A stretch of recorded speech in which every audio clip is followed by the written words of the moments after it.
Hello, I'm Tom Wilkinson, and welcome to the Thinking in English podcast, a podcast for intermediate to advanced level English learners. Should voting be compulsory? Is voting a right or a privilege? Should there be a maximum voting age? Who should be allowed to vote? Let's discuss some of these major questions and debates in today's episode of Thinking in English. You can find a free transcript for this episode on my website, thinkinginenglish.blog, or on Spotify. Here is today's vocabulary list.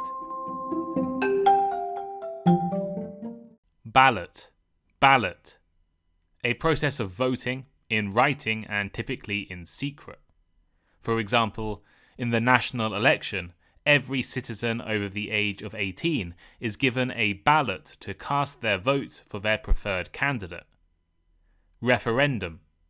Referendum. A general vote on a single political question which has been referred to them for a direct decision. As in, the government held a referendum to decide whether the country should adopt a new constitution. Representative. Representative. A person chosen or appointed to act or speak for others, in particular in a legislative assembly. For example, the citizens elected a new representative to voice their concerns in the national parliament. Suffrage. Suffrage. The right to vote in political elections. As in, the suffrage movement fought to secure voting rights for women in the early 20th century. Privilege. Privilege. A special right or advantage granted or available only to a particular person or group. As in, voting was once considered a privilege reserved only for wealthy, property-owning men. Duty. Duty. A moral or legal obligation, a responsibility. For example, many believe that voting is not just a right, but a duty that every eligible citizen should fulfill. Compulsory. Compulsory. Required by law or a rule. Obligatory. As in Australia, voting is compulsory, and citizens can be fined if they fail to participate in elections.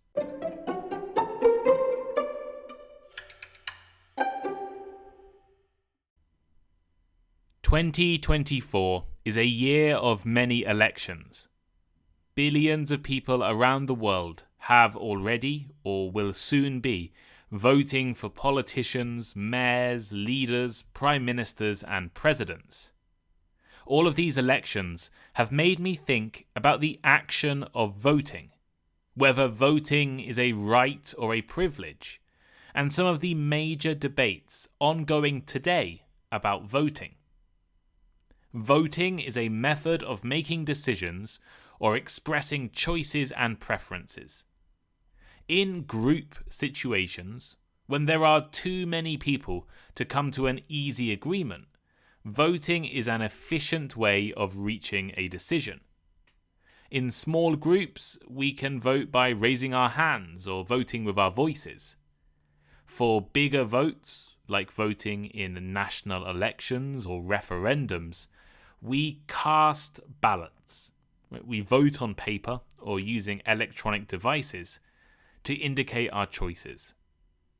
Voting is a fundamental part of democracy, both in direct democracy, where you vote directly for a choice or a policy, like when the UK voted to leave the European Union, and in representative democracy, when you vote for a person or a political party to represent you in future votes on policies, like voting in your national election. In the context of this episode, I'm interested in the process of voting in elections. Voting is not exactly a modern invention. Some elections were held in the ancient societies of Greece and Rome. Holy Roman emperors and Catholic popes were also selected through elections. Of course, the number of people allowed to vote in these elections was tiny compared to the people they controlled, but they were still elected through voting. By the 13th century, the English Parliament began to evolve with elected representatives. These representatives had limited power compared to the modern Parliament, and voting rights were restricted to property-owning males. Modern voting and elections developed more recently. There was actually a change in the entire concept of representation. For example, in most of Europe, early parliaments and councils were seen as representing properties, land, interests, or groups, rather than actual people. This is why only people who owned land were allowed to vote in UK elections. They were not voting as people, but as landowners. The UK Parliament still has an element of this today in the unelected House of Lords. There are a number of lords who are not appointed by governments, but instead inherit their position as politicians due to their family's history. The House of Lords also contains representatives of the churches and religions in the UK. They represent the interests of the church, not individual people. The big change in voting and elections was the idea that individual people are important. Individual people should be represented in politics. Governments should represent their people and should be chosen by those people regularly, rather than just representing elites or estates or landowners or powerful institutions. This idea led to the gradual, and it was slow, gradual process, the gradual extension of suffrage. Suffrage means the right to vote, so the expansion of suffrage meant more people could vote. First in Western Europe and North America, and later around the world, more and more men were allowed to vote in elections and choose their leaders.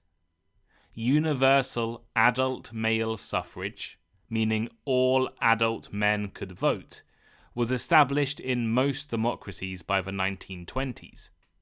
Women's suffrage followed later in the 20th century, but in some places like Switzerland, it wasn't until 1970s. An important point is that while elections are a major part of modern democracy, just because we have elections doesn't mean democracy is working well or successfully. Illiberal democracies and dictatorships can hold elections too, just not free and fair ones. Some countries limit the people allowed to vote. For example, in the USA, there are laws against allowing prisoners or convicted criminals voting rights. And in many countries, thousands of people choose not to vote in elections. With the spread of voting, different forms of elections were developed. I released a Patreon exclusive episode introducing different electoral systems a few weeks ago. You should all check it out. The title of this episode is Who Should Be Allowed to Vote? While we like to say that most modern democracies have universal suffrage, meaning everyone can vote, this is not technically true. We limit who can vote in every single election, and I'll discuss this in more detail in a few minutes. But first, I think we need to discuss whether voting is a right, a privilege, or maybe even a duty. Some people see voting as a right. A right is a fundamental entitlement or freedom that is guaranteed and protected by law or moral principles. For example, the right to free speech and the right to have a name are basic human rights, according to the Universal Declaration of Human Rights. If voting is seen as a right, it means that all citizens of a country should have the inherent and permanent ability to vote in elections. Each person should have an equal opportunity to shape the decisions that affect their lives and their communities. When voting is seen as a right, voting needs to be protected, and governments must make sure that voting is accessible. Another perspective is that voting is a privilege, not a right. If voting is a privilege, it is a benefit or advantage given by the country to certain people, instead of a right everyone is entitled to. In other words, the ability to vote should be dependent on certain criteria or qualifications, such as citizenship, residency, or even based on something like age or knowledge. People who support this perspective argue that voting should be reserved for those who meet specific standards. Defining voting as a privilege would mean very different things to defining voting as a right. The government would need to set the rules that qualify a person for voting and then make sure only eligible people vote. A third perspective is that voting is not just a right, but a duty. It's not just something you are entitled to do, it's something that you should do and you have to do. It suggests that active participation in elections is not just good for democracy, but essential for democracy. In countries that view voting as a duty, they have laws that make voting mandatory or compulsory. While I've identified 3 different perspectives on voting, in practice, most countries mix the perspectives.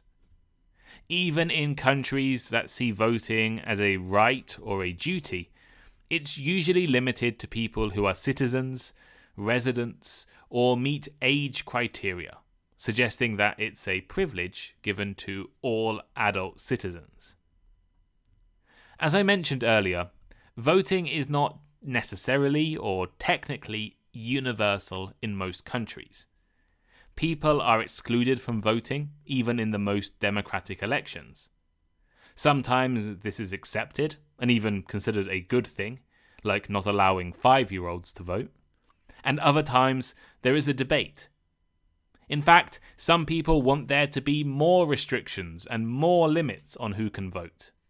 So, in the final part of this episode, I want to quickly introduce and summarize a few of the most important debates on voting rights today.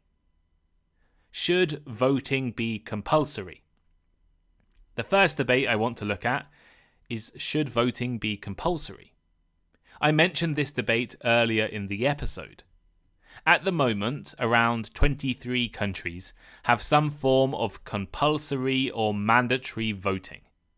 This means that eligible voters have to vote by law. These laws can be enforced or unenforced. Australia is a great example of compulsory voting. Some elections in the country have had compulsory voting since 1915, and all elections since 1974. If you don't vote in Australia, you can be fined between $20 and 180 Australian dollars. And this is a regularly enforced policy. Australia also has one of the highest average voter turnouts in the world. Some places are much more serious with their penalties for not voting. If you fail to vote in Bolivia and you don't have a good reason, you will not be able to receive your salary from your bank for 3 months. Before the year 2000, not voting in Greece meant you could not receive a passport or a driving license. Still today in Uruguay, not voting can limit your chances at getting a loan, buying certain properties, or even travelling internationally. people in favour of mandatory voting argue that it ensures high voter turnouts and much more accurate representation in elections. The Netherlands, for example, ended compulsory voting and their average turnout has dropped from 95% to 80%. More votes means a more representative and democratic election. Requiring people to vote makes them more engaged and aware of political issues. It also stops the paradox of voting. The paradox of voting is that for the average voter, for someone like you or me, voting in an election has more costs than benefits. Your vote, in the grand scheme of things, is insignificant, but the voting process takes time out of your day. The impact of your vote is so insignificant that driving to the polling station, taking 30 minutes to wait in a line, doing research to decide who you're voting for, that's all a cost. That all takes your time. And your vote is so insignificant because it's so small, it doesn't matter. However, making voting compulsory means that voting is now more beneficial than not voting, because you may get fined if you don't vote. On the other hand, people against mandatory voting say it violates individual freedom, as people should have the choice to vote or not. Forcing people to vote could be unfair, because not voting is sometimes a choice. And it also might result in uninformed or uninterested voters. We want informed people to vote rather than uninformed people who will vote randomly or without thinking about their votes. Additionally, making people vote can be difficult and might unfairly penalise disadvantaged groups. In the end, the debate is about whether the advantages of having everyone vote are worth the potential downsides of making it compulsory. But what do you think? Citizens versus residents versus resident citizens. The next debate is one that I often consider. Should voting be exclusively for citizens or for residents as well, or should it be limited to citizens who are also residents? A citizen is a legally recognised member of a country.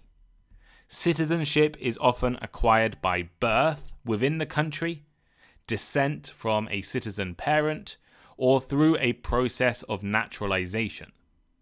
Citizens usually can vote in elections, get a passport from that country, use that country's embassies overseas, and have full access to national institutions. A resident is someone who lives in a country but may not have legal, full status of a citizen. Individuals who have been granted the right to live indefinitely within a country but are not citizens are often called permanent residents. They often have many of the same rights as citizens, such as working and accessing public services, but may not be able to vote in elections or hold public offices.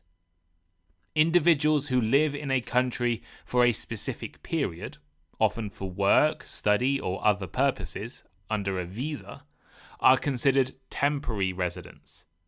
Their rights and responsibilities are typically more limited. A citizen can also be a resident or a non-resident. I am a UK citizen, but I am not a UK resident anymore. I don't live there.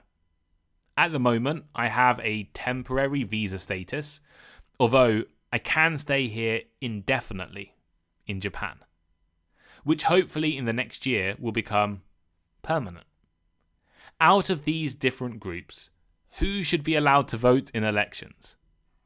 Some people argue that residents, regardless of citizenship, should be allowed to vote, as these individuals contribute to the community and economy, pay taxes, and are affected by government decisions. Therefore, they should have a say in the political process. Excluding non-citizen residents from voting can lead to a significant portion of the population being unrepresented. It is quite common in Europe to allow non-citizens to vote in certain local elections, especially in EU countries.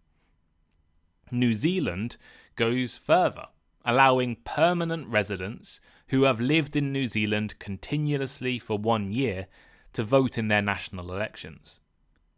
The UK, in a more limited way, lets Commonwealth citizens of 56 different countries that used to be part of the British Empire, vote in UK general elections as long as they are living in the UK at the time of the election. More common around the world is to limit voting to citizens only. Supporters of restricting voting to citizens argue that citizenship represents a legal and social contract with the nation, and therefore only citizens should have the right to influence the government of the country.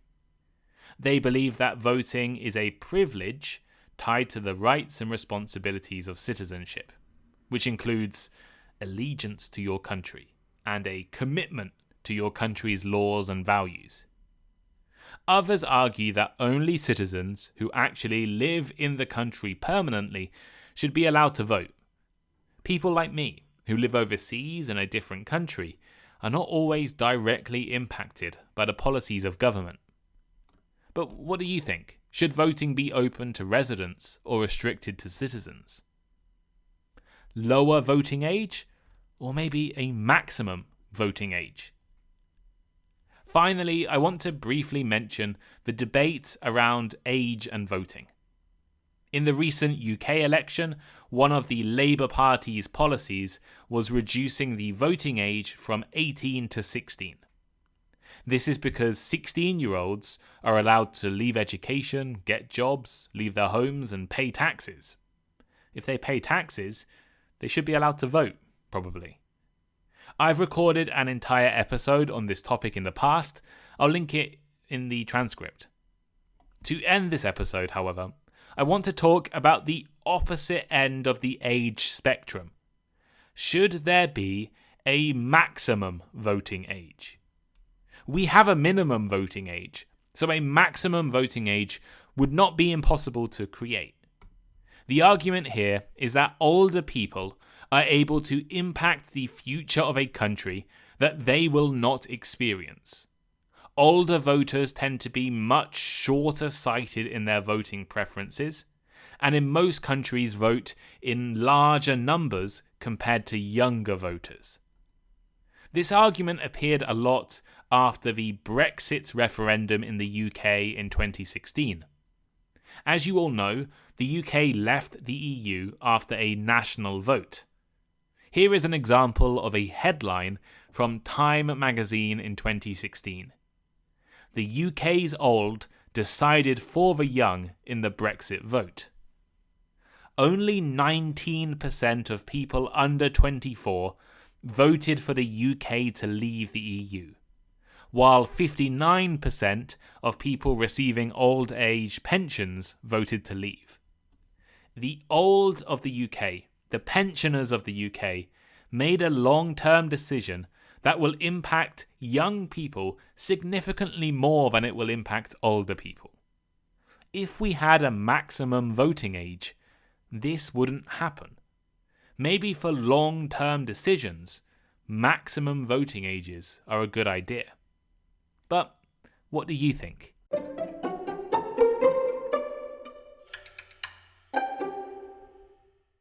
So here is today's final thought. Today I've looked at voting and who should be allowed to vote. We've discussed whether voting is a right, a duty or a privilege. We've considered if voting should be compulsory, whether residents should also be entitled to vote, and whether there should be a maximum voting age. There are many other debates surrounding voting that I didn't have time to mention. Should prisoners be allowed to vote? Which electoral system should we use? Should you need ID to vote? Should voting by post or by proxy be allowed? Maybe in the future I'll record more about this topic. But what do you think? I'll leave a poll on Spotify for one of these questions, so vote there. But I'm really interested in your ideas. So leave a comment on Spotify, comment on the transcript, or comment on the blog, or reach out to me on social media, and let me know what you think about these different debates surrounding voting. I want to know your ideas and your opinions. Thank you all for listening, and I'll speak to you next time. Goodbye.